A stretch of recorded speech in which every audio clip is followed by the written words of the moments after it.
I am so excited today to welcome to our podcast, Aim from the Heart, Joanna Hunter. And I'm just so thrilled that she's one of the very first guests here because it feels so right and so perfect for me to have her here.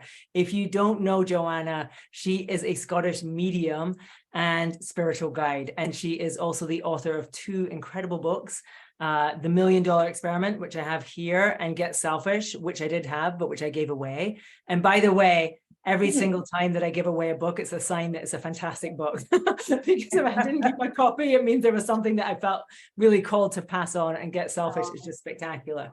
She also has written 3 gratitude journals, I believe 3, is that correct? Yeah, well, there is 3 altogether, but one's out of print at the moment. Okay, so there's 2 gratitude journals and also an oracle deck, which I'm very interested in as well. And besides from that, she also has a whole number of courses and programs to help people live incredible lives. I am so excited to talk to you, Joanna. And just as a heads up, like just as a full disclosure, Joanna was actually my coach for quite a while. And that's why I'm particularly excited to have her here today, because I'm sitting here right now recording this in my home in Spain. But when I hired Joanna as my coach, I was in Denver, Colorado, and I was in my basement, and I was speaking to her and saying, I have this dream and I don't know how to make it happen. and literally within a year, I suppose it was like, yeah, just over a year later, I made this move. And I can't even begin to say how grateful I am to you, Joanna, for helping me manifest this. I know, I'm so chuffed right now because, you know, it like, this ices the cake, seeing you sat there with your beautiful tropical plant, and we've had a little look outside your window, and oh my God, it's, you know, living inside our dreams. That is what it's all about in life. And the fact that we can manifest these things and create these things using consciousness, that's what gets me so excited. And, you know, this is where you're sitting right now is a testament to the shift in your consciousness and the shift in what you allowed in. Because I think a lot of people think, I'm going to get that move, I'm going to get that, you know, for maybe your audience, I'm going to get that role, or I'm going to get that script sold. We don't get anything, really. It's an illusion that we're getting something. The truth is we're allowing it.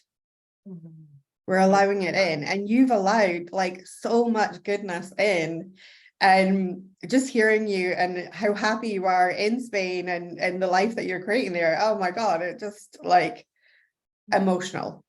Oh, I am so grateful, because I just remember literally, I think in our first call, and you were like, what is it that you want? What are you going after? And I said, I have this dream and I don't know how to make it happen. It seems so far-fetched and so impossible at that time. Yeah. And something that I would just like say, and we're going to dive into obviously your story in just a moment, but something I remember really that landed was in that very first call. And what I love about you was, yes, there's this whole like manifestation magic side, but you were also like, okay, it's time to get real about this. I don't know if you remember this, but you said like, I want you to figure out actually exactly how much it's going to cost you to make this move. Like, how much do you actually really need? Do you remember saying this? Absolutely. That is how you anchor something that is in the unseen realm into the seen realm, right? Because if we can price it, we now have something that is tangible to us in the seen realm. When we've got these big, big dreams and they're floating about in the ether, untethered, what you do is by pricing it, you place a tether that is anchored into the seen world. And that's how we like, have you ever seen that Bruce Almighty where he's pulling on the moon? Oh yeah. Drawing it closer. That's literally what we did. Yeah. I love it. So thank you so much, because I wouldn't be here without you where I'm sitting today. I'm so grateful to you. Oh, I'm so excited. Yeah. So please, let's begin by I want to hear about you and how you came to be here, because I know that Joanna Hunter has not always been, you know, the incredible, powerful leader of light that maybe, you know, that we see you as today. So can you tell me a little bit about your story, how you came to be like having this business, writing these books, helping people in the way that you do? So I moved to the UK, or I moved to Scotland. My dad's Scottish, my mum's Swedish. So I moved from Stockholm when I was about 10 years of age, to Scotland. I moved from a large capital city, Stockholm, that's very vibrant, very multicultural, to Little Inverness. I think the population was about 35,000 people at that point.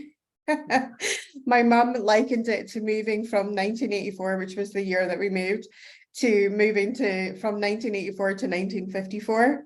And so it was a bit of a culture shock.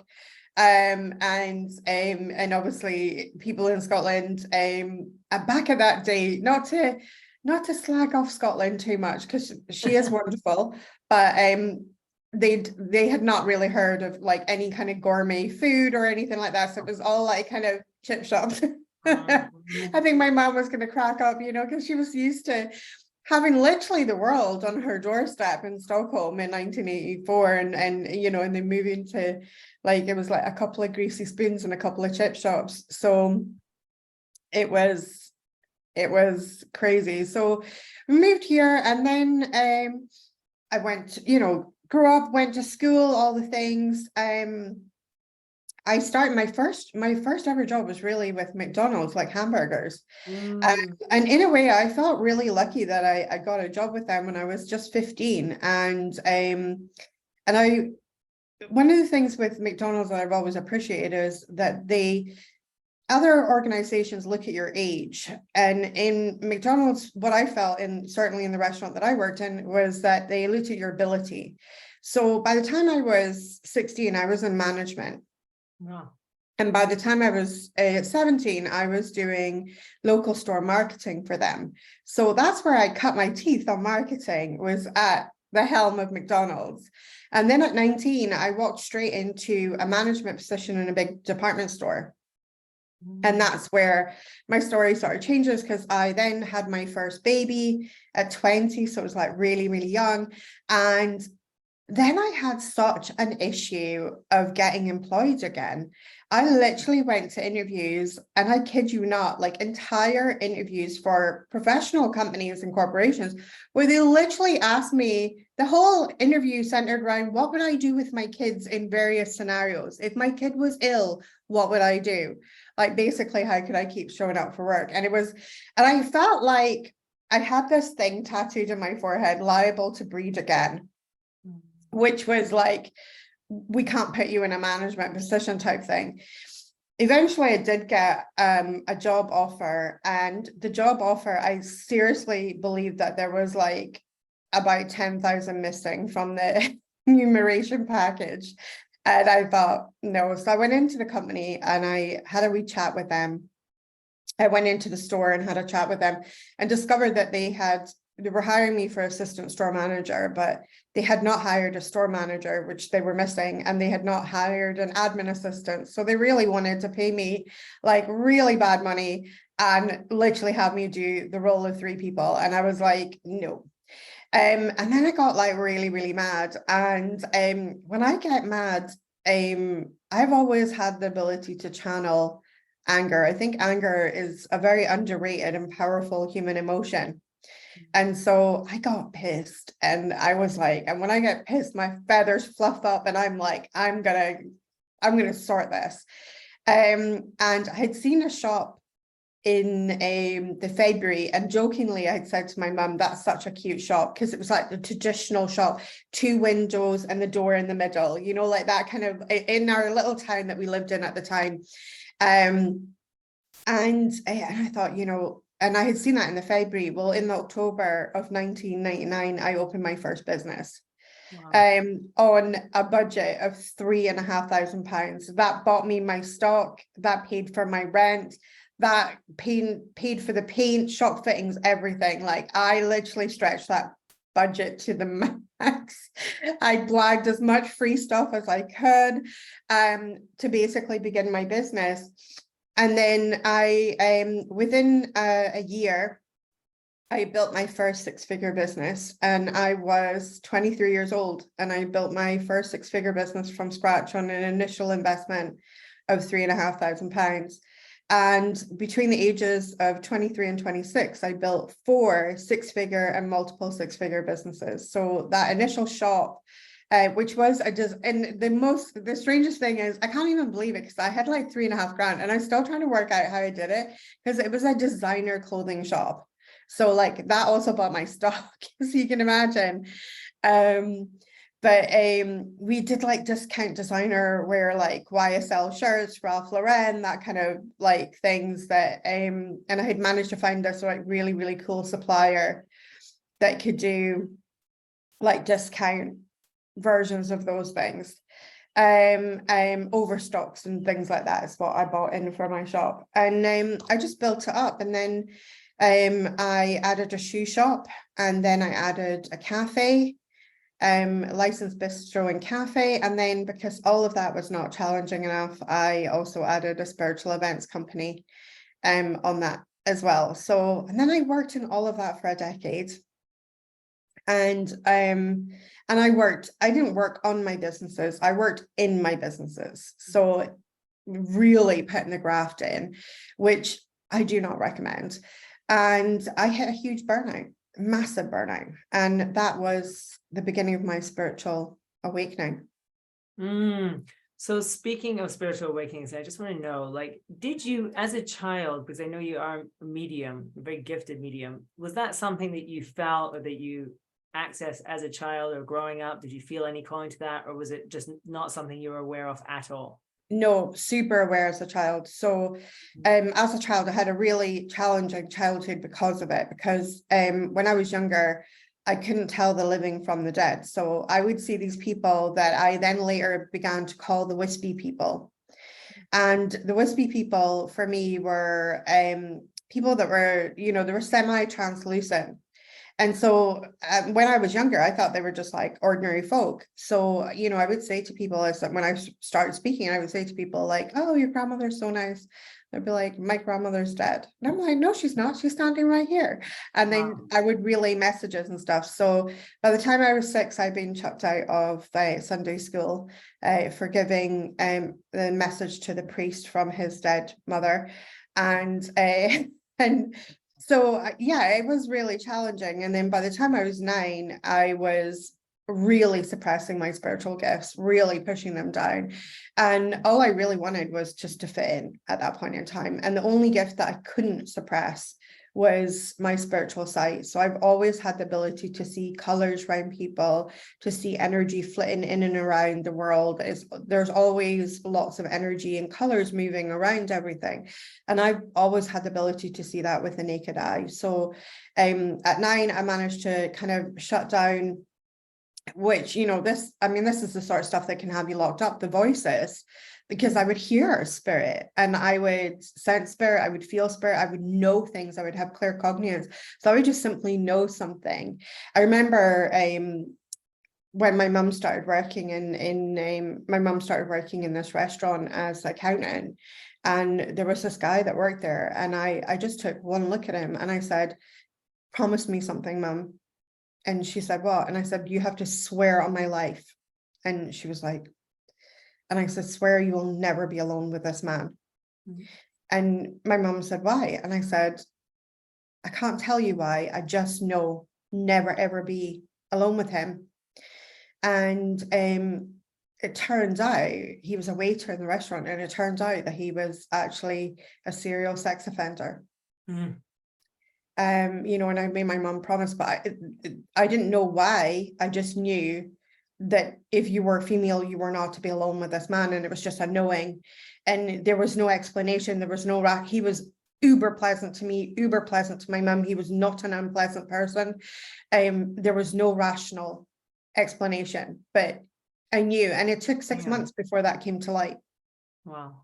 So just, I'm curious about your mother, and like, does she have these gifts as well? How did she respond to you, like having them? Was she supportive and protective of that, or was that something that she felt, I don't know, threatened or concerned or worried about? No, I'm really, really lucky. So I'm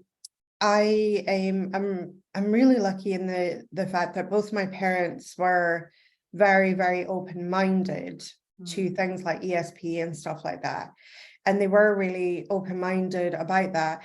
And my mum and dad had a really kind of like very eclectic friends group. So you know, they were friends with like the undersecretary of the UN, and they were friends with the busker down the street, because my dad was a musician and also an artist, you know, and but then they were also friends with like the royal physician in Stockholm for the royal family. And, you know, so they had this really weird eclectic group. And part of that group was this group of university professors that basically studied ESP and Wow. you know, studied basically phenomenon and stuff. And I believe that apparently there is some footage of me literally when I'm very young giving messages to these people from the beyond.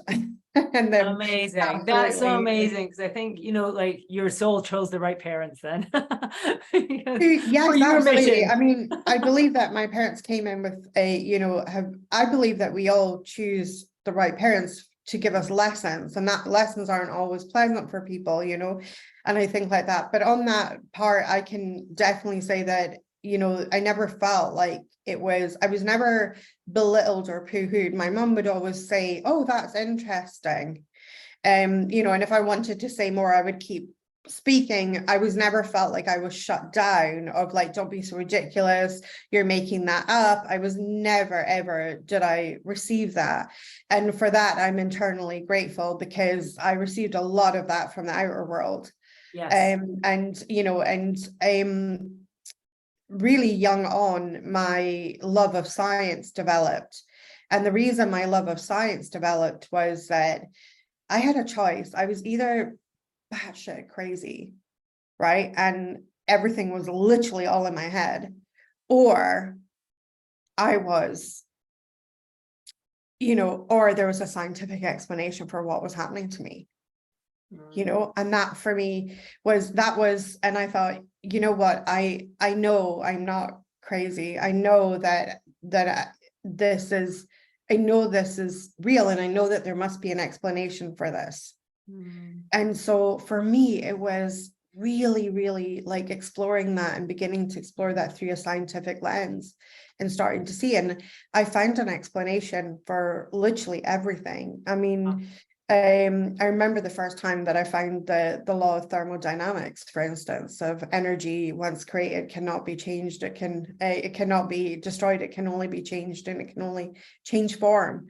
And realizing, oh, that explains the wispy people. Yeah. Because they've literally just changed form, but the energy that body contained continues to live, and the law of thermodynamics literally supports this.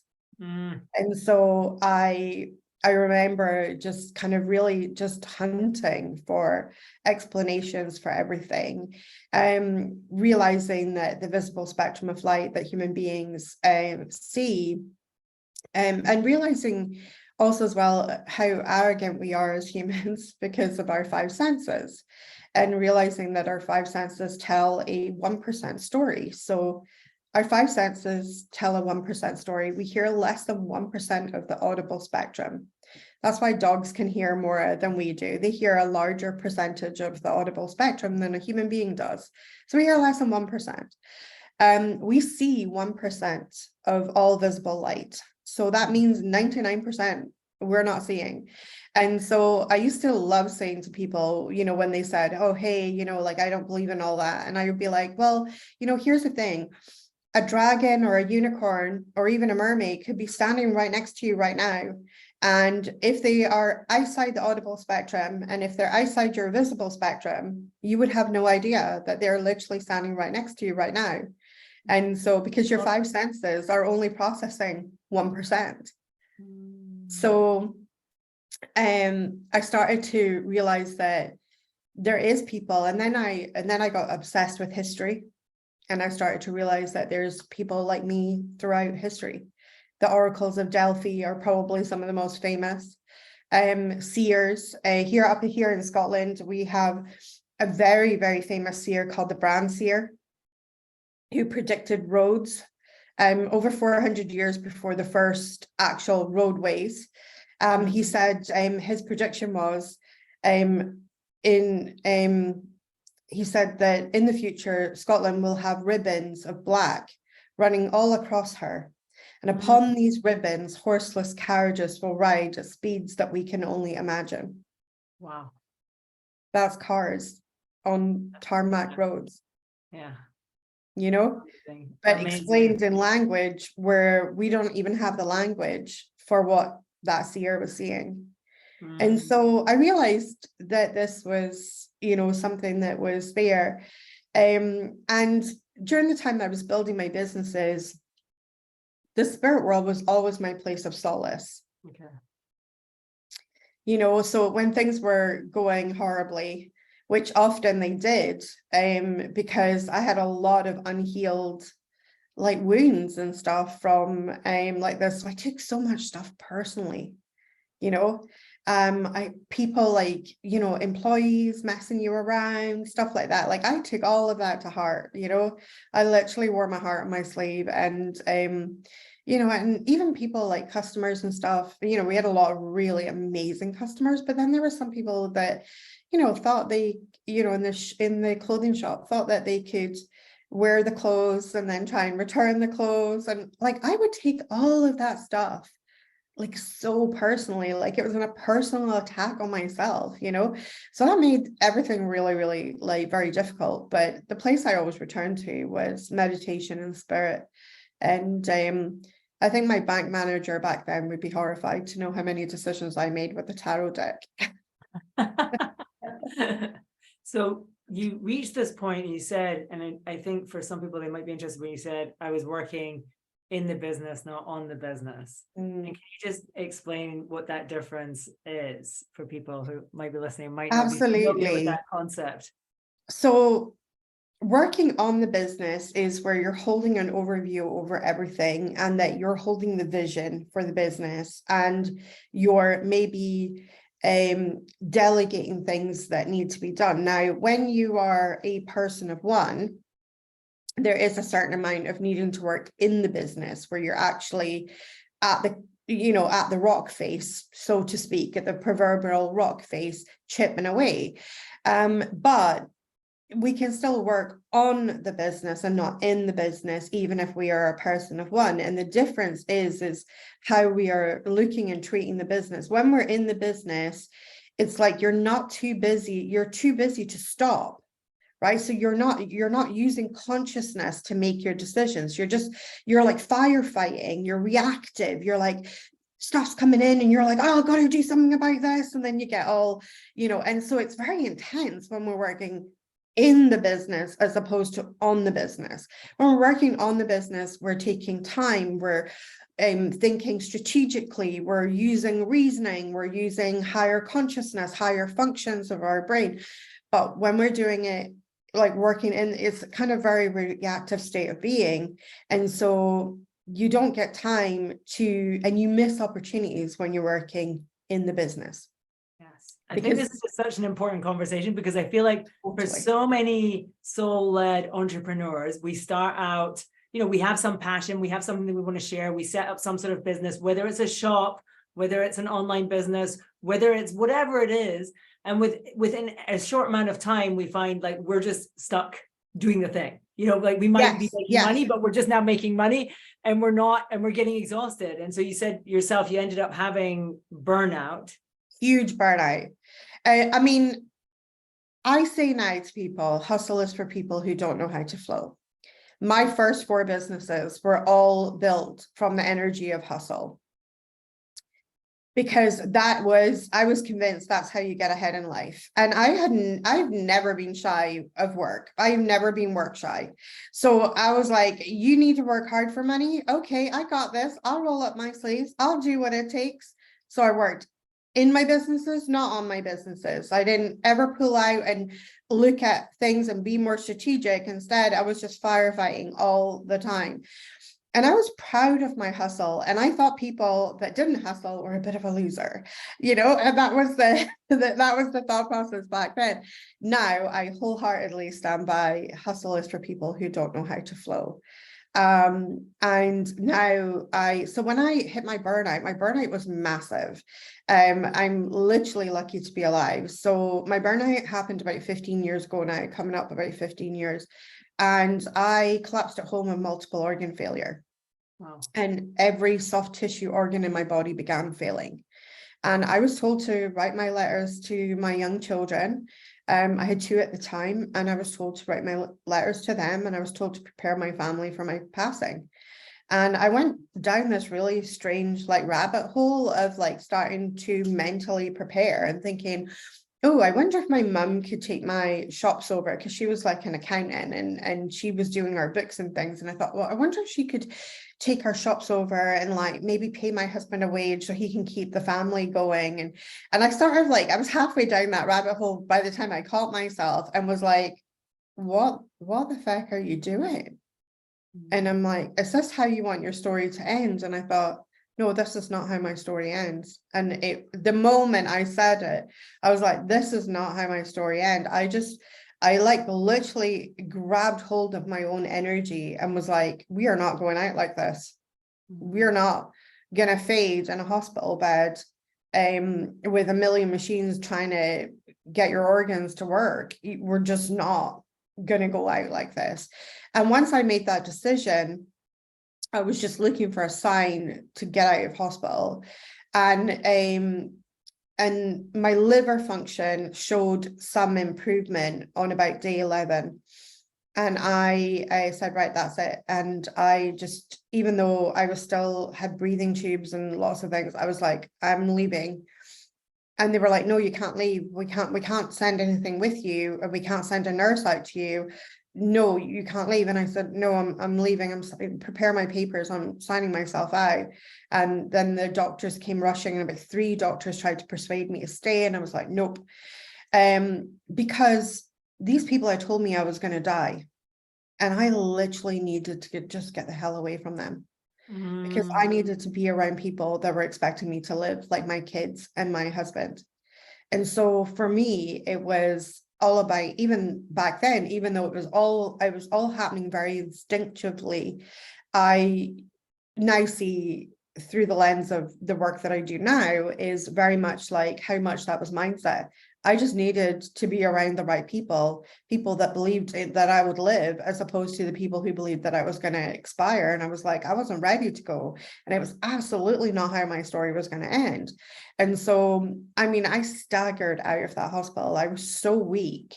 I hadn't been able to digest any food in over like 11 days by that time and stuff. So I was not in a great state. And I got home, and the only way that I really labored breathing. And so we had these patio doors in the living room, and I got my husband to push the couch next to the patio doors. And I lay down on the couch with a big blanket. And I was like, and it was October, and we cracked the patio doors, and this air was coming in, so that I was getting like extra air. And of course, we live in the Highlands, so the air quality is so good. And that was just like how I was breathing at that point. And I was, and in between, moments of consciousness, because I was very tired and drifting in and out of consciousness. And in the moments of consciousness, I got my journal out, and I wrote probably one of the most scariest things I've ever written in that journal. And it was, extreme self-abuse got me here.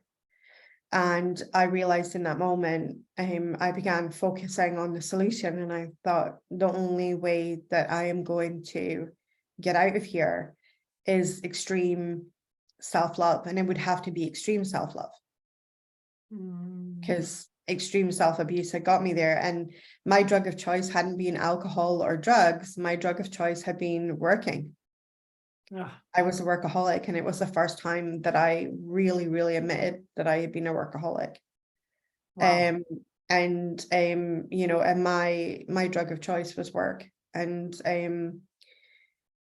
so when you had that moment of clarity and you saw like this is it, and it was a really, really like, what big... were the steps to actually creating change? Because obviously you had this identity of being this workaholic, you'd had a business, running it for all these years and being in that mode, and no doubt you were in flight or fight mode. You were like highly stressed most of the time. So what did it actually, like, what was the tangible steps that you took to actually change that? Or was it not necessary after you saw it? What happened? No, God, it was really necessary, the tangible steps. So the first thing was, as I wrote, extreme self-love. And then I just remember feeling absolutely bereft because I did not know the first thing about self-love. The Beyond a Bubble Bath, I literally did not know what self-love looked like. This is a great title for a book, by the way, Beyond the Bubble Bath. Beyond the Bubble Bath, yeah. I think that should be your next book, Beyond the Bubble Bath. I began kind of like really kind of like thinking about what would be the first step, and through my realization, the first realization that I had was that I would need to get selfish. And it really, really filled me with horror, because my father was actually a narcissist and quite a selfish man. And the idea that I would have to exhibit a behavior that he exhibited, it was really intense, you know, because I was like, I had been people pleasing and overgiving for years. Which is also contributing to the workaholic as well, you know, of really always being there, always being the one, always push. And so this whole realization of like, I'm going to have to get selfish. And I was like, oh my God. And so what that realization was followed with was, well, if I'm going to have to get selfish to survive this, I'm going to have to start listening to myself. And so that became the second step. So the first step was really to get selfish. And the first step in my book, Get Selfish, that I wrote, which is the title of my book, it's the process that I literally did. The first process of that process was to really identify getting selfish. And then the second process of that was to create space for healing. And my spirit team, Skylar, gave me a really cool vision of a hot oven. And if you place your hand on the hot oven, you have no chance of healing that hand until the hand is removed off the hot oven. And what I realized was that I had a lot of hot ovens in my life. My relationship with my father was a source of massive stress and was extremely triggering for me. We couldn't stay in a room longer than half an hour without arguing over something, which was really, really stressful. And so that was one of what I call life's hot ovens. And I had other hot ovens as well, where it kept me in constant either emotional pain. And the thing is that, you know, it's so logical. If you put your hand on an oven and it's hot and it starts burning and hurting you, you take your hand off immediately. You don't have to keep it there. Unfortunately, we don't treat emotional pain like that as human beings. So when we're in emotional pain, what we do is we'll start negotiating with the pain, right? So a classic example for some people, not everybody, but it's like the mother-in-law, right? And then we'll go, well, just stay for half an hour, right? But deep down in your soul, you know, this is going to be painful. This is going to be emotionally painful. This is going to hurt. But you were willing to negotiate with emotional pain. So part of getting selfish for me was becoming unwilling to negotiate with emotional pain. The pain means one thing and one thing only: this will hurt. And so either I'm making a choice for pain or I'm making a choice to not have pain. And therefore, I would have to pick the one that would basically be the choice for pain if I did not want to be in pain. And so that was the process. And then becoming self-aware and really aware of oneself and I realized one of the things that I realized was that as human beings, we are addicted to lying to ourselves. So just like we're willing to negotiate with our pain and lessen our pain or dismiss the fact that we might be in emotional pain or this situation may cause emotional pain, and we'll be like, oh yeah, but it's all right, we'll just stay half an hour and you know, and just one cup of tea and then we're going, you know, and the negotiation of that. But what I realized is that we also lie to ourselves as well. So one of my biggest lies that I told was that I was self-employed, which was true. But the lie that I told was that I was living the dreams. I can create my own hours. I, can work when I want. That was the lie that I was telling, because I was literally the worst boss I'd ever had. I was relentless. I was not allowed to finish early. I was not allowed to start late in the morning. I was a relentless boss to myself. And that, and so therefore that was one of the sort of lies. And I realized that as human beings, we often tell these lies, and believing that they're truth, and thinking, oh yes, I'm living the dream. But somewhere along the lines, that dream had turned into literally a living nightmare, where I had a young family and I was working 72 hours a week every week and took no holidays, because the business always came first. Yeah.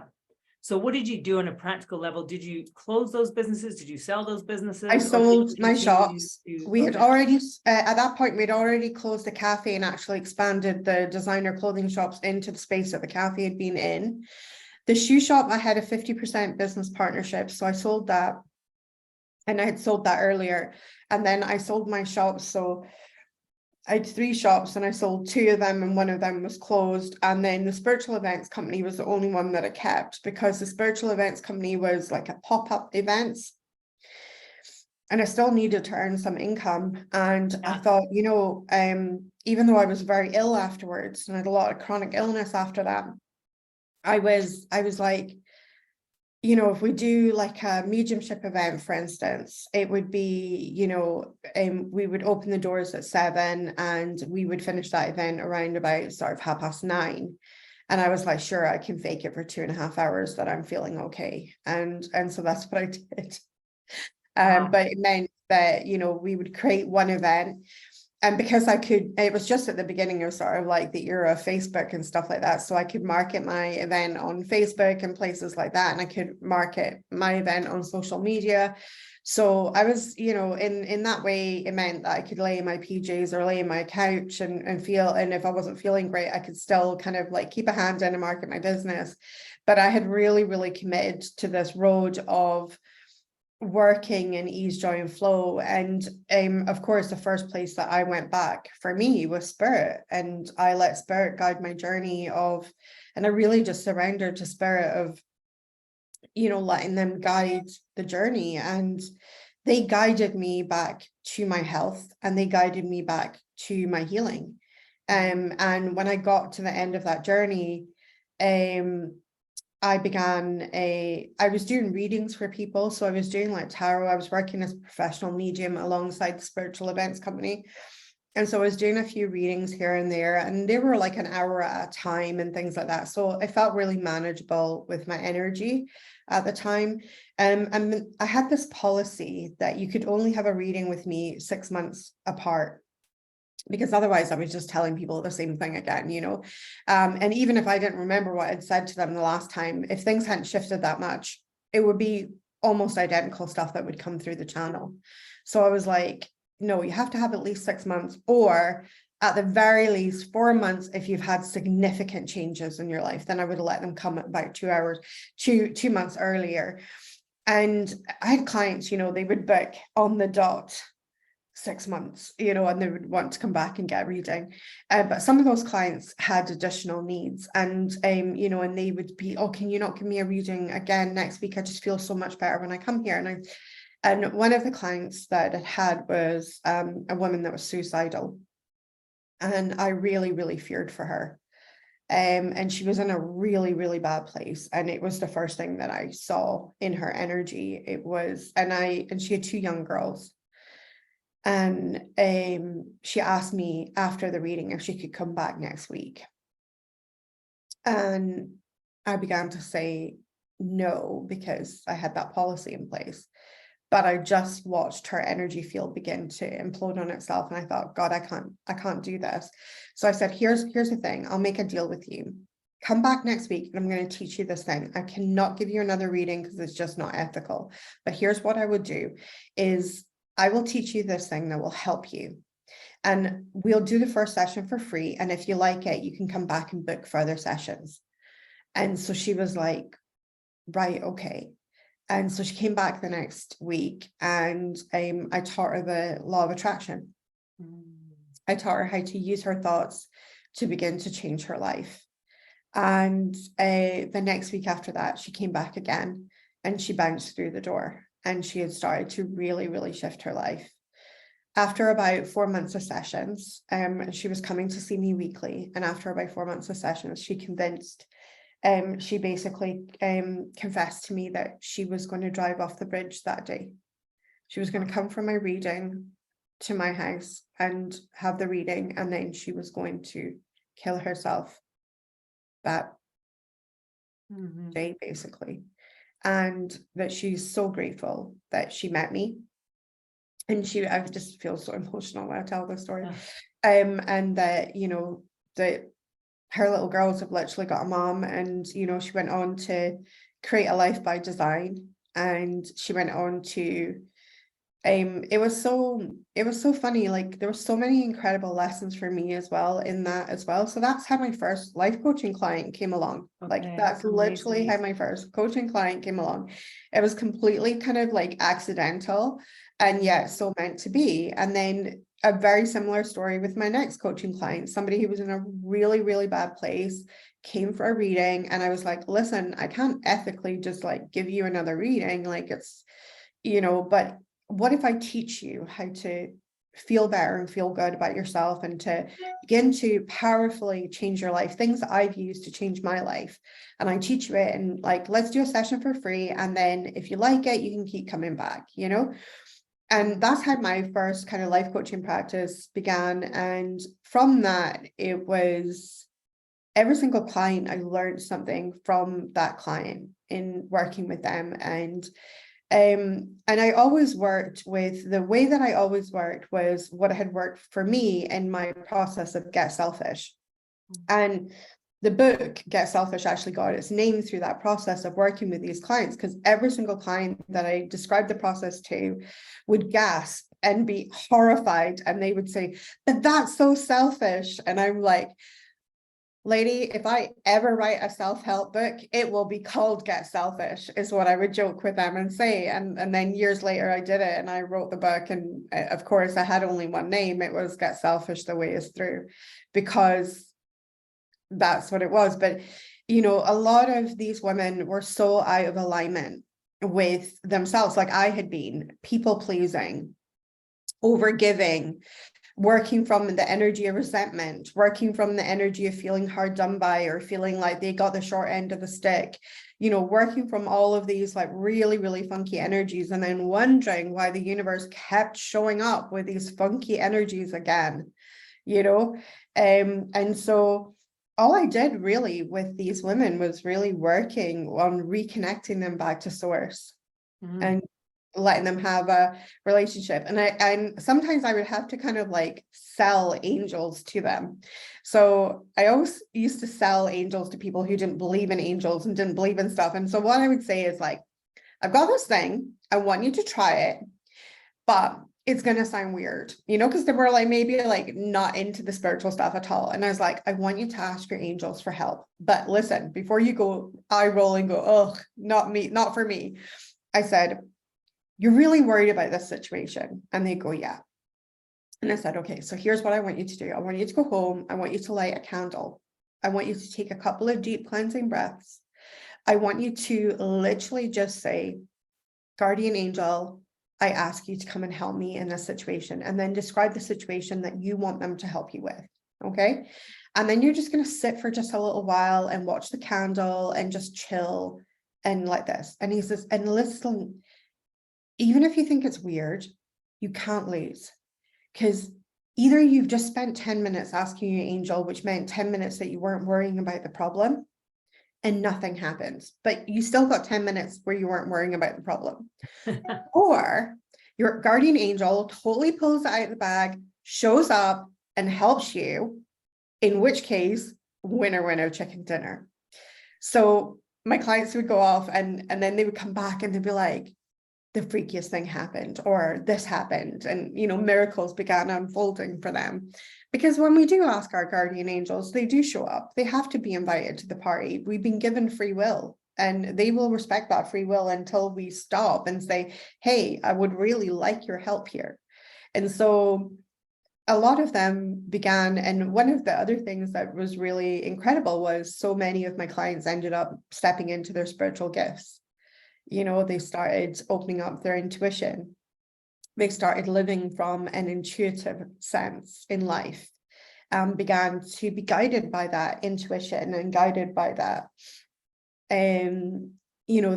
that way of being and living. And it just moved them back in tune with who they are, because they just lived for years outside the truth of who they are, piling on more and more and more onto their plates until they were so overwhelmed that they didn't know really which way was up or which way was down. And I could totally empathize with that. I've been there, worn the hat, got the t-shirt and the DVD, and it was.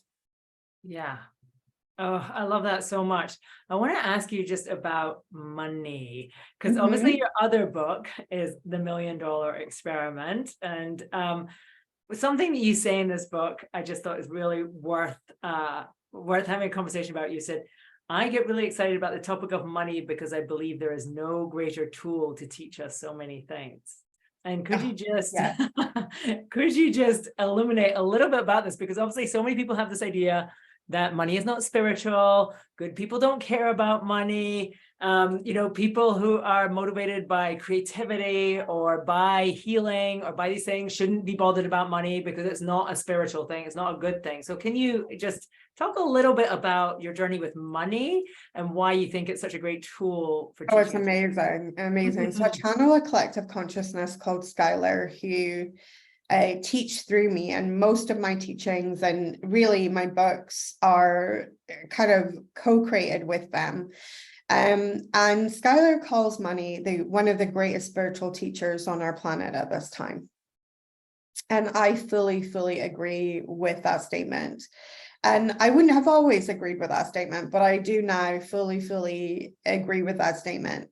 So, my goodness, there is nothing like money to start the week from the shaft. It really is. First of all, money has a lot of traits that source has. So source's energy is always giving and always expanding. So money in itself tends to be what I call an expander energy. So if you're a good person with the resource of money, you can be even better. You can do more. You can help more people. It will expand that trait inside of you. If you're literally a bit of an asshole, money will also expand that trait in you. So literally it will expand the trait, right? That is you. At the end of the day, through all my research around money and all of my investigation of money, one of the things that I've really come to know is that all money issues come down to one issue. It's a self-trust issue. If you fundamentally know, that you are a good person, why would you fear having a lot of money? Why would you fear that money is evil, or money is bad, or money is terrible, or money will corrupt you, right? If you totally believe in the essence and trust yourself wholly, completely, fully, why would money be such a freaking issue, right? It wouldn't. But the thing is, the reason we feel all squiffy and weird around money is that it highlights all the areas we don't trust ourselves. It highlights all the places. If you got a big pot of money handed to you, who are you going to be? And most people's internal, real, truthful answer to that would be, I don't really know. So then it'd be, well, can I be trusted with that? Because if we fundamentally knew that we were a good person, we might be at our current financial level and be like, I feel like I'm a good person, right? I feel good. I feel like I do good things. I think I care about other human beings. I care about people. I care about the world that we live in and the environment and all of the things. And then add some money into the mix and holy moly, grab your popcorn, people, because there's a whole thing that starts going on in people's heads, right? It's self-trust at the end of the day. it doesn't matter which way you cut and dry it, it comes down to self-trust. Can you trust yourself to still be a good person with a large pot of money? And that's what it comes down to. So really, at the end of the day, what money does is not only is it a tool. I remember the first time I heard this from a spiritual teacher called Wallace Wattles, who wrote a book 100 years ago now, actually, called The Science of Getting Rich. And he basically, in that book, it triggered me so hard when I first read that book. And why it triggered me was that he said that you literally can't reach, certain things in this life without money. And I remember feeling so triggered by that statement, because at that point in time, I had zero money. So I was like very triggered by this, because I was like, and I hated the idea that some of the world would be closed to me because of my financial status. It rubbed me the wrong way, and it triggered me a lot. But what I realized is, through realizing that my triggers highlight the unloved parts of myself, and my triggers are my teachers. And they are also one of the greatest spiritual teachers that we have access to on a daily and consistent basis. Whatever is creating strong reactions inside of you is a spiritual teacher for you, if you're willing to learn and be the student. And I was willing to learn, and I was willing to be the student. So I looked at the triggers that I had, and I thought, well, why do I feel like this? And I realized that I had a fear that I may never be wealthy. And so I decided to work on addressing that fear of realizing. What I realize now is that money, for me, what money means is choice. With more money, you just simply have more choices. And you can choose what you truly want. Sometimes, and again, it comes back to this, we human beings lie to ourselves. How do you know, if you go to your wardrobe, for instance, this is a super simple exercise. You go to your wardrobe, is your wardrobe filled with the clothes that you truly desire, or are they filled with the clothes that fit your current budget? Right? And you won't actually know the answer until the budget for your clothing is infinite of what you truly choose. Would it all be high-end designer brands, or are you okay with a t-shirt from Gap? Well, you might say, well, I'm really good with a t-shirt from Gap right now. But the thing is, do you really, really know that for sure until we're in the other end of the spectrum and we could have everything is actually an actual choice? At that point, we really get to know ourselves. So for me, money is a tool that helps us to really, truly know ourselves, to realize our dreams and our desires. It is a tool that we can use to help others with. It is a tool that can be liberated and liberate people. And yet some people wield money like a weapon to hurt others, but that's what money highlighted for them. So you actually ran an experiment one year. This book, I guess, did the book come before the experiment, or did it actually? I wrote the book for the experiment. So everybody who entered the experiment. So we went viral with this experiment. Yeah, tell me about the experiment, because I love. So it was in the end of 2029, I decided that I was ready for a 7-figure year. And I said to Spirit, I said, I have this prayer that's part of a Native American prayer. And the Native American prayer is, make me your hollow bone, right? And the prayer is to be a channel for something. That's why they pray and say, make me your hollow bone.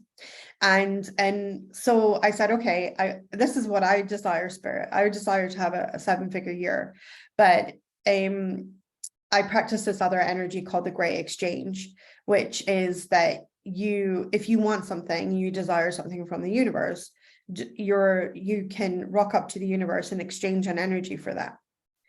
So I said to the universe, hey, I would really like to do a 7-figure year, and I'm willing to enter the Great Exchange. So make me your hollow bone, channel through me, whatever it is. So I was on a call with a client, and she was just having a tough day. Right. And we all have those, but she was like, I'm never going to make money. I'm never going to she was really, really like, we've all gone to the dark night of the money soul. Right. And been there. So I said to her, she was an American client. So I said, go and get $1. I said, have you got $1? And she said, yes. I said, go get that $1 and I said, bring it back. So she runs off to her purse, gets the $1. So she's sitting on our Zoom call with this $1 in her hand. She's like, what now? And I said, if I told you to take that $1, buy something for $1 and then sell it for $2, and you kept doing that, so you buy something for $2 and then sell it for, how many times do you think you would need to do that before you reached $1 million? So she was really having a tough day. So she was like, I don't know, probably like 5,000, you know? And I said, well, would it surprise you that the actual number is 20? You would only need to do it 20 times. And she was like, what? I said, do you understand that right now, while you think that you're a million miles away from any decent amount of money, that you're actually only 20 steps away from being a millionaire by holding that $1? So she was like, oh my God, this is crazy. And I was like, I know, right? So I said, I want you to pin that $1 somewhere, and I want you to keep looking at it and knowing that you're only 20 steps away. You're only ever 20 steps away. The illusion that there is so much lack in this world is an illusion. We are told that $1 million is so far away, when the truth is only 20 steps from $1. Like, so chill, right? You got this.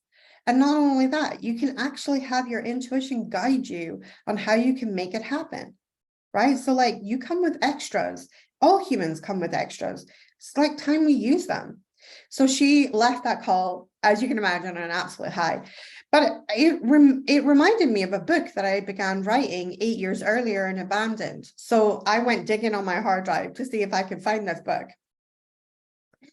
And I found the book, and I had written 22,000 words for this book already. So it's quite a sizable chunk already written.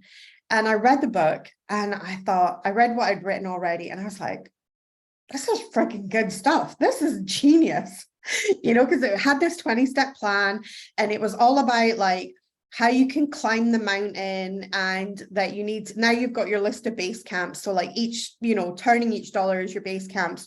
But I might as well have given you like the base camps of Mount Everest, because you won't be ready to make the climb until you get your mindset like squared away, right? And we'll have to, and that's where the big training is. And you don't just rock up to Everest and go like, let's do it. It's months of training sometimes. Like, we train our brain to be able to achieve such a feat, and even our physical body to achieve such a feat. So that was how the kind of book, what I had already in the book.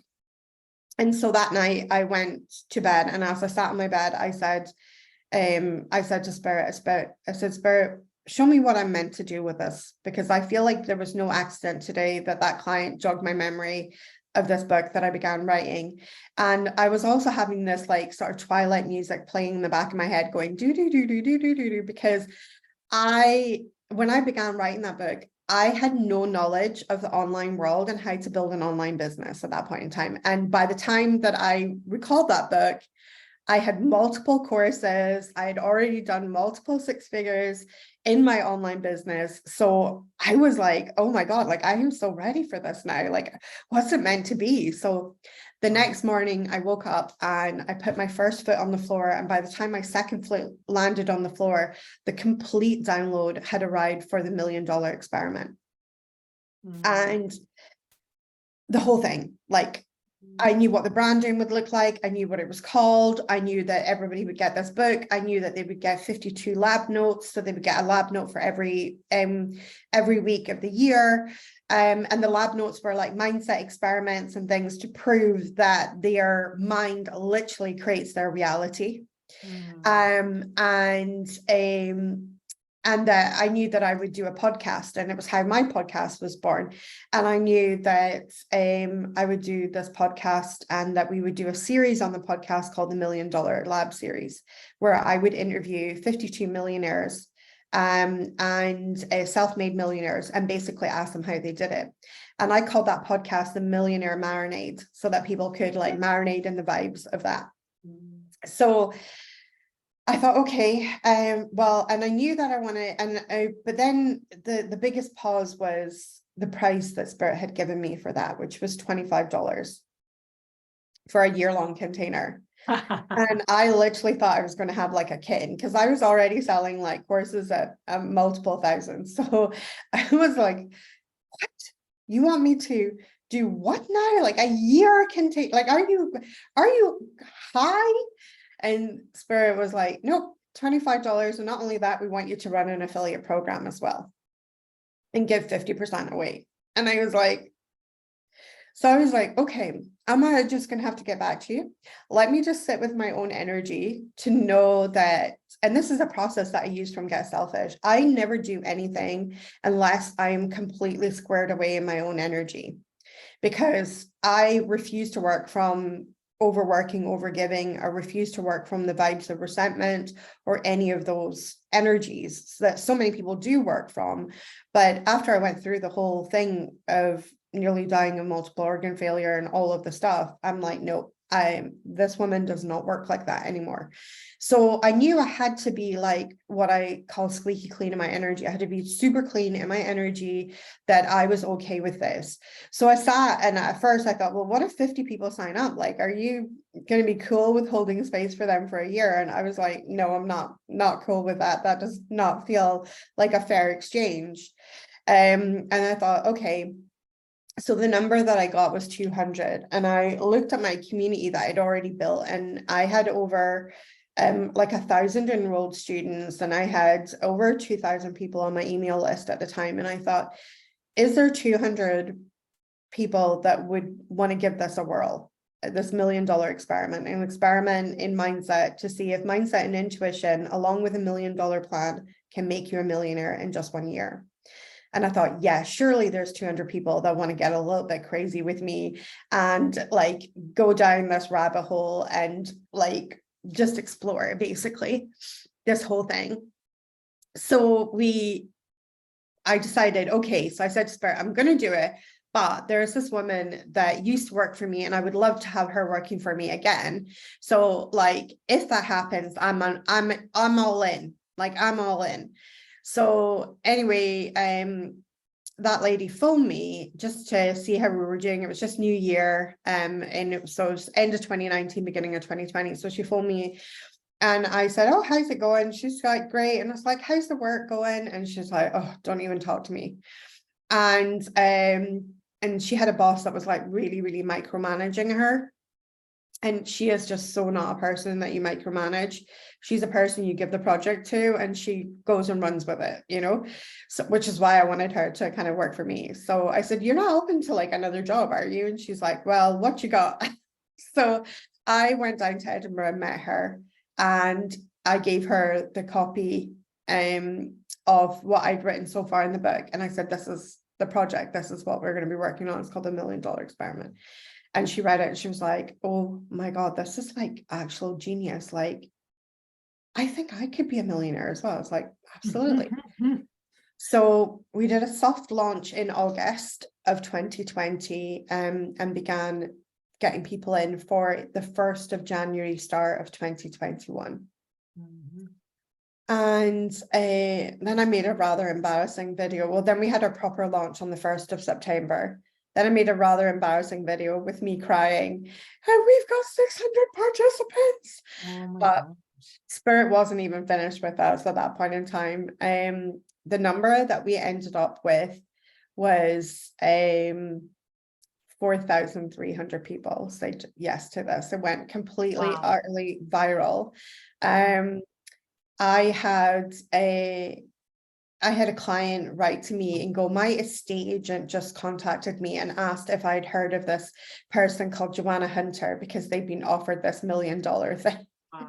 I was literally everywhere. And it was like really, really fun. And I started the 1st of January with a $32,000 day.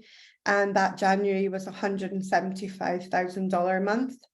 On it, and you know, I had 3 consecutive 100K launches, so that became the $1 million experiment, became my first 100K launch. Wow. And we started the experiment with a $25 offer. With a $25 offer. The price didn't go up. The price did not go up at that point. After, on the 3rd of January, the price went up. at that point, but we had like hardly anybody joining us after that. So it was like the 25, and then that was that. That's incredible. And we began the experiment. So 1,500 people showed up live on the first live stream. We had said that the dress code was their dollar, their pound, or their euro. Bring it with you so that you could hold it in your hand. And we really made a big thing, like, have you got it in your hands? Have you got it in your hand? Like, it's really, really significant. And then we revealed the $1 million plan, and it, like, people literally, like, it blew people's mind. And that was on the 1st of January. From the 1st of January to the 3rd of January, we welcomed 2,300 people in during that period, because as soon as we actually broke the internet, the whole thing like broke, like our cart page and everything like stopped working. Wow. PayPal couldn't process the payments fast enough because they were coming so fast. It was absolutely insane. It was like one of the most exciting things I've ever done in my life. And 8 months into the process, we had our first millionaire. Oh my gosh. And it was amazing, and it could not have happened to an absolute nicer person. Her name is Anka. She arrived in this country in the UK with 40 quid in her pocket from Romania and small children. Wow. She was an osteopath to trade, but didn't feel like her English was good enough to be an osteopath, so she began cleaning people's homes. And she started an eco cleaning business. She, through sheer grit, determination, and hard work, she had built her business up, survived cancer.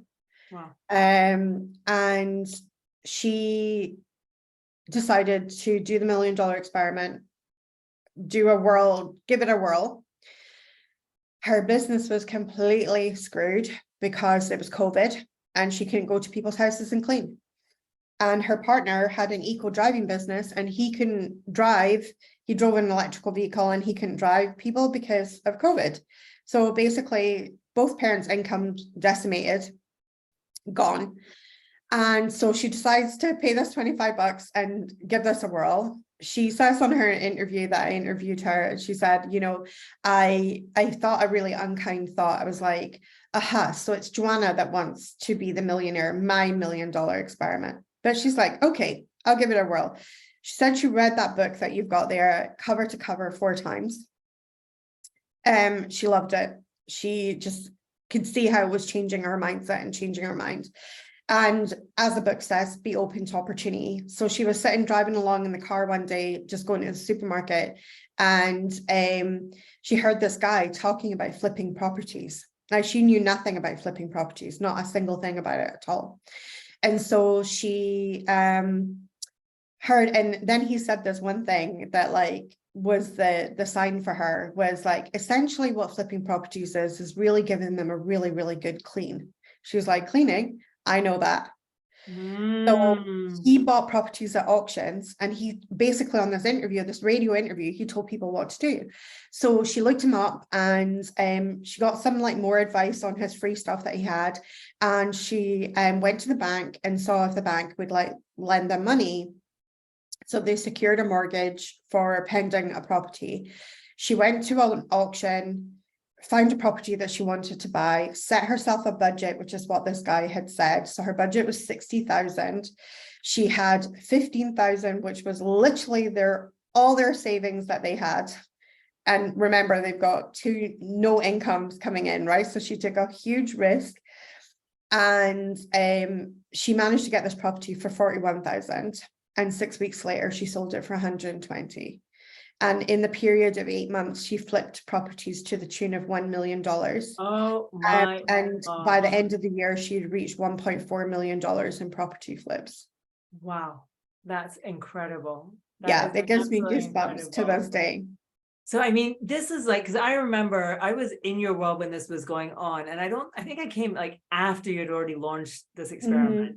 So, and I was always like, oh, this is so interesting. I remember you like celebrating different people who are becoming millionaires. How many ended up becoming millionaires through the experiment? We had 14 millionaires altogether. Amazing. So we celebrated that year. We celebrated 105 people who had significant change. So basically the odds of you becoming a millionaire through my experiment was 1 in 287, which is like, if you look at the odds of the lottery compared to what we did. So it was a metaphysical experiment.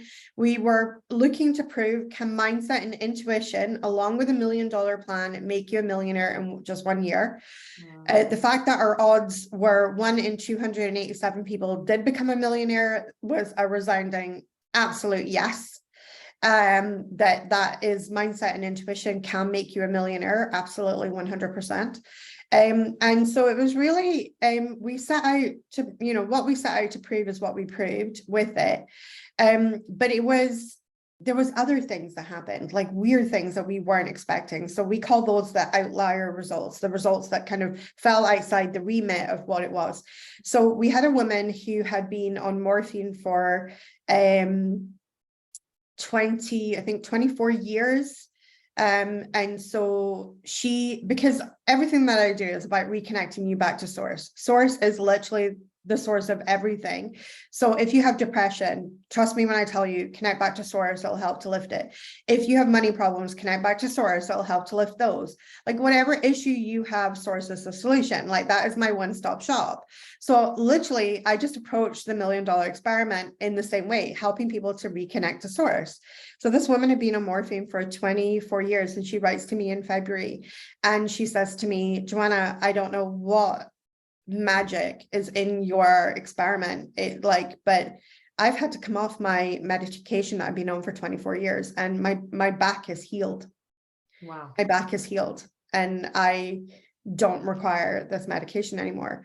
And then in the June of that year, so the experiment had then been going for 6 months at that time, I got a message from a woman who actually lives locally to me. And the fun thing was with this woman, she'd actually been to like some of my like earliest seminars where I used to teach these seminars called Live Life Unlimited. And she'd been to them, and she said, Joanna, I'm sat in the car park of our local hospital, the big hospital here in Inverness. So she said, I'm sat in Regmore Hospital, and she says, I can't believe it. Like, I'm in a state of shock. And I thought, oh my God, what's happened, And she says, I was on the organ transplant list, and my consultant has just taken me off the organ transplant list. I no longer need an organ transplant. I took all of your advice for money and I applied it to my health. Wow. Instead of money. And she says, I haven't made $1 million, but I think I've got something even better, because I was told if I got an organ transplant, I would have 2 years to live, even if I got one. Wow. And so she says, but they've taken me off the organ transplant list. My body has completely healed itself. And my consultant says, I don't know what to say to you other than have a brilliant and amazing life. Like, enjoy your life. Wow. And she said, like, I'm in total shock and I've healed my body. And so we had lots of that. We had another lady who had been long-term medication. We had another lady who had had asthma since the age of 15 and been on medication daily from the age of 15, inhalers every single day, who completely and utterly came off all of her inhalers and stuff and things. And this is the power of source. Source heals everything. And so, yeah, so it was so really good. amazing to see. I have a question. Well. Are you going to run the experiment again? Because Well, I felt sure you were going to do it the asked. following year. And I was so excited to sign up for it, because I was like, I want to be a part of this experiment. Like, I missed it that time. And and then I've been like, I don't think you haven't run it again, have you? No, we did do it 1 year, but we did it in a more kind of like higher end container, because obviously we'd proved that we were going to do it. But we keep getting asked, are we going to run the experiment? Are we going to run the experiment? And we may do, but at the moment there has been no plans, but we keep getting asked about it because it was such an incredible thing. And for me, it was when, remember when I first got all the download for this, it was pre-COVID. Mm-hmm. And so as soon as that March happened of 2020 and we went into the first lockdown here in the UK, I now then knew, because immediately people started getting into jeopardy with their money. And I thought, of course, because I'd asked Barrett, make me your hollow bone, and I knew. And, and that's one of the reasons why the person who became the first millionaire, Anka, and her family, why it was so special to me, because COVID had literally decimated their income. And they were both self-employed and they had no premises. So there was no cushy, 10K grant from the government or anything like that. It literally was no money coming in. And I knew that that's what, it was about, that's why Spirit decided on the price, and that's why Spirit decided to do it as it was and things, because, right now in the world, we're told it's an economic crisis, cost of living crisis, that's in the newspapers and everything like that. And I'm not making light of anyone who is affected by that, but I actually no longer believe or subscribe to things like that. Even though people are saying, well, this is my reality, this is actually happening. But so many people subscribe to it and it becomes their reality, because we create our reality through our thoughts. And when I run mindset experiments like this, so I've done a few different experiments. I recently run an experiment, which I'll be running again in December, and it's called the HEAL experiment. So heal your abundance. So it was an experiment that we did. Can you heal your abundance in 4 weeks using consciousness? And we worked with over 400 people signed up for that one. And we did 4 weeks together, which were an extraordinary 4 weeks of really working on their money mindset.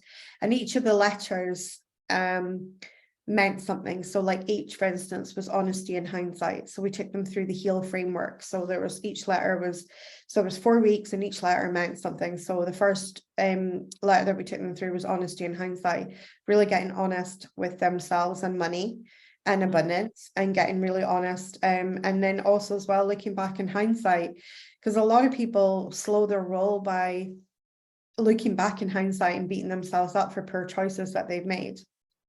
And that does you no favors, because that time, that energy is spent, it's gone. And now you're expending your now moment energy, beating yourself up on something that you perceived as a mistake, right? And it's literally the definition of a waste of energy. And so we take them through the framework to heal that and to heal themselves. And it's all about your self relationship, really, at the end of the day. So, but there may be $1 million experiment on the horizon. I mean, I understand, and something there's been a massive shift for me in the last year was just this message that I got, which is follow soul, just follow soul, just trust. Absolutely. Don't try to be smart, don't do things that don't feel aligned, don't try to repeat things because they were successful in the past and think they'll be a success now, or do it for that reason, but literally just follow soul. And I think obviously that's what you do, and why you haven't so far repeated it, but maybe when I thought about doing the experiment again, after I ran it sort of like the second year, we ran it at a higher price, and then I thought about doing it again. I got that image from The Incredibles, the woman who's the designer with the glasses. Oh yeah. And she goes, "Don't look back, darling, we're not going that way." And I just got that, Spirit just sent me that image, and I thought, okay, that's done for now, but maybe there's something else. And then the next thing that I got the call to was the HEAL experiment, which was amazing. And again, we ran the 50% affiliate fee with that as well. So the cool thing with the affiliate fee that we do, and what I love, because so far I've blessed people to the tune of over $100,000 in my business through my affiliate programs, which I really, really love. So what I love is that if money is a barrier to coming into one of my programs like this, like the $1 Million Experiment or the HEAL program, is that you literally just need to find 2 friends that will say yes to it as well. And you sign up first, you get your affiliate link, you give that affiliate link to your friends, they sign up, and then you literally make your money back. I love that. I love that, because it just stops it being a barrier. Money doesn't have to be the issue here, and I love doing that. And some people, have introduced way more than 2 people, where we're actually literally paying them to be in the experiment. And that's so much fun, because then they maybe create a group around it themselves. And, it's a group of friends doing it, or a group of colleagues doing it, or something like that. So I love being able to offer that, because when I first started this money mindset journey myself, I was literally living on the good old British benefit system, welfare to our American friends. And, and things were tough and they were hard. And I think the worst thing that nobody tells you about living on welfare benefits is that the shame that you feel sometimes, or that you feel like not even quite shame, like maybe it's not maybe the right word, but like you kind of feel less than, not enough. And it really took me like into the depths of that. And I went from there to becoming a woman. So in 2021, I did $1 million in sales. In how much? $1 million in sales. We did No. $840,000 cash banked in 2021 and $1 million in sales. Oh, that's so beautiful, because I know also like what that means, like how many people's lives you've impacted and that ripple effect of light and goodness in the world. And it just makes me so happy. Yeah. And then on our list, we had Amazing. 105 people that we read out their names of extraordinary achievements that they've made in our world from. In fact, you were on that list. I think you hit that year. You were at $250,000, I think is where you were at, which was amazing, right? In that, so like absolutely amazing. And in fact, it was so funny. I was just decluttering my office, and I came across the list that I had read out on the day, and I saw your name on there. Oh, that's beautiful. That makes me so happy. It makes me so happy. Yeah, so it was amazing. Thank you. And yeah, we had loads of people that hit like 500,000 that year as well. And and when you hear their stories, they're really extraordinary, because I mean, like one of the ladies that hit 500,000, which was extraordinary in itself, her previous year was 50,000. Wow. Yes. So she had 10x to her income by joining the $1 million experiment. It was like insane. It's incredible. So I don't want to keep you all day, although I could just talk to you all day. I could literally sit and talk with you all day. I know so much, but I know that you're busy and have other things, and I'm so grateful to you for being here. So there's two things though to close this out. One is like, if you have like one piece of advice or one piece of wisdom that you would want to share with everyone in the world, this is your opportunity to share it. Like if there's something that you would wish everybody in the world could know, what would it be? I always say that if I could teach just one person one spiritual tool that would help them to transform their lives and transform every aspect of their life, and I think it's one of the most underrated tools in the world, and it's gratitude. Developing the attitude of gratitude is key to creating the life that you want. We are obsessed with thinking about everything that we don't want, the worries, the stress, the fear, oh my God, the mistakes, the failures, those things. We're obsessed as human beings of thinking about those things. But when we think about gratitude, there is physiological changes that happen to our physical body. People who are grateful live on average 7 years longer than people who don't practice gratitude, which is kind of cool.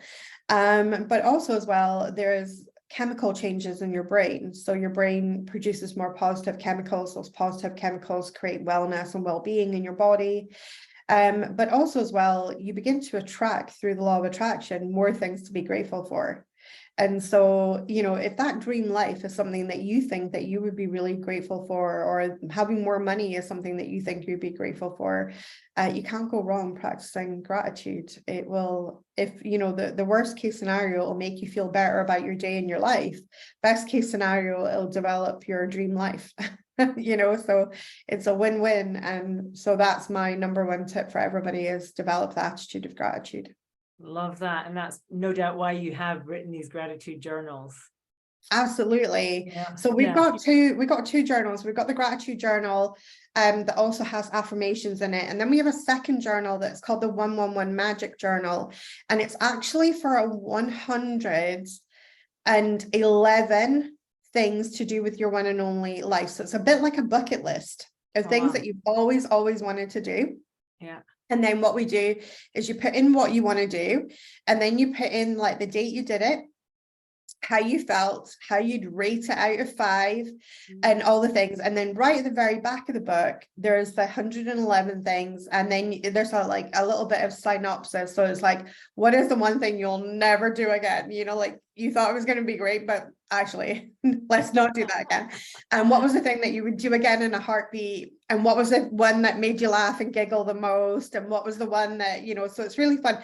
So by the end of you're completing your 111 things, not only will you have developed a bigger sense of well-being, because I think, you know, going through the Get Selfish process, I think for many people, they don't really live their lives, right? They exist their lives. They don't live their lives. And I think doing things that your soul desires, doing things that your heart desires is so important for quality of life. And so the whole 111 magic list is about getting a little bit of 111 magic into your life and just doing things that light you up and just make you feel like, yeah, I'm really living, as opposed to just existing from day to day, you know? And so, and then of course, when you get through that and you're moving through all the things that you desire and do and stuff like that, of course, you've got this amazing tool that you can look back on with deep gratitude of all the crazy stuff that you got up to and all the things that you did. I recently, this year, I ticked off a few things that were on my list. So I wanted to see the stones at Callanich, the standing stones at Callanich on the Isle of Harris and Lewis. So we went and did the Outer Hebrides and got on a boat, and oh my God, it was amazing. But it was just so magical. I brought my 111 magic journal with me, and I was so magical filling that in and saying I'd done it, and it was great. I was with my hubby, and we just had the best time ever, and like that. And I know that I'll be able to look back on that book forevermore and relive that memory and fill my soul back up with all the light that I generated in that day, you know? Oh my gosh, I love that. I love that so much. And I totally agree. Amen. Do what your soul desires, follow your passions and your bliss, and let yourself have those moments and be aware of what it is that you desire. Like actually bring that into your awareness. You get to do all these magical things, and even the little ones, like just the little things that can feed your soul. It doesn't need to be the big trips or anything. Sometimes it's just like small things. No, it can be like a walk in a forest or walk on a beach, or, you know, like in my local area, we have a lot of like magical stuff. And I always wanted to see a place called the Clava Cairns, that is these 3 massive stone cairns that are surrounded by over 80 standing stones. And the site is over 4,300 years old, right? It's been on my doorstep for years. And it wasn't until my husband one day just randomly said, because I said, oh, I really want to go out. I really want to do something. And he's like, well, what do you want to do? And I was like, I don't really know, but I want to just feel like I want to do something today, you know? And so he said, well, why don't we just get in the car and go to Clava? And I said, okay. And, you know, and I couldn't believe I had taken like years to get myself there and just do it. And but when it was I was perfect, I'll bet you. And it was amazing. Like, this is the day that I'm meant to be here. Yeah, exactly. And it was just like, it was just such a beautiful, like it was a beautiful autumn day, and the leaves were crunchy underneath our feet, and there was hardly anyone at the site, and it was just beautiful. And like the site's completely free to go and visit and stuff, and we just had the loveliest time. And you know, so it doesn't have to be things that cost you a lot of money and stuff like that. It can be just something that you've always desired to do, that's literally on your local doorstep, that you just never gave yourself permission to go and do. Yeah, I love that. So last thing, how can people find you?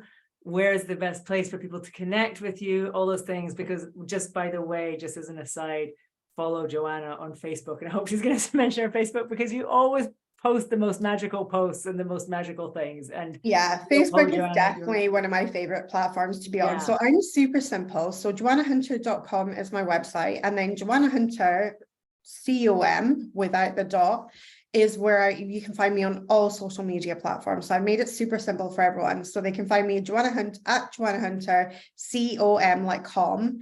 Right. on all platforms. TikTok, I do a lot of money stuff on TikTok, so you'll find me money stuff on TikTok.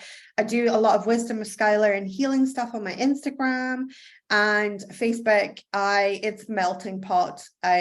Whatever stirs in my soul is what Yeah. I I share on my love, platform. you're just a natural writer. I mean, the things that you share just so often are just like, boom, that's exactly what I needed to read today. It's exactly what I needed to I hear. often use my prayer in the mornings. Make me your hollow bone. So what's the message today that you want to share through me? And I just let spirit often. So I often channel my stuff on Facebook because Yeah. I just like, what is it that needs to come through today?